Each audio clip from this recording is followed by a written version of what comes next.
Okay, so let's dive straight into this one. So, the Bleach event units ranked, and I believe there's only 2 of them right now. I don't know if there's more. If there is more, definitely leave it in the comments below so I can fix it up. But, currently, I think it's Aizen and Yamamoto. So, I'm gonna be comparing those two. But, some side notes here and there. So, unit stats are RNG based, alright? There's a percentage between each unit stats that can be different. So, not every single one is gonna be the same. So, the stats that you see on the screen, which I'm gonna show you, is not the same for every single person that gets the unit. Second of all, it's opinionated. So, if you like another character, then go ahead and get it, alright? Go ahead and grind for it. It doesn't matter. It's your opinion. Nobody else is gonna force you to do anything. And of course, the third.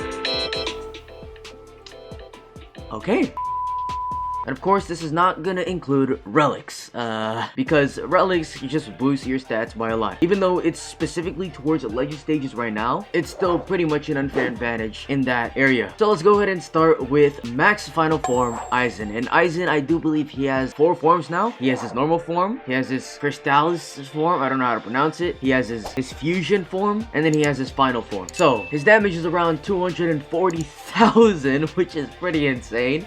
DPS around 52k, SPA of 14 seconds, range of around 32, AoE, full AoE by the way. He does multi-hit, his affinity is only magic, his attack type is ground, but he can hit flying units, which is pretty nice. His ability is to stop enemies from entering the base, and his placement is 3. So, as you can tell, his stats are pretty busted. So, it's kind of like a better Gon, like in that sense. It's lower SPA and a better ability. So, of course, 240,000, that's pretty insane. That's basically half of what? Half of Ichigo when he uses his ability to sacrifice himself. So if you just place 3 of them down, that's already what? 600, 800,000 damage per attack. Even though it's 14 seconds, just put slap Godspeed on him or any other type of trait that lowers the SPA, and then boom, problem fixed. That goes down to at least 11 seconds, 12 seconds. And that might seem a lot, but you could put a Brook next to him for extra range and damage, and you could put a Kisuke next to him for less SPA and more range. Like the versatility that you could have on Aizen while using support units is going to be insane. Even though he does cost a little bit more, actually a lot more than most units, it's pretty expensive actually, it's worth it. All right, 240k, it's insane. And of course, he has the ability to stop enemies from entering the base. That's just like a support unit on crack, like sniffing cocaine. It's actually insane. I can't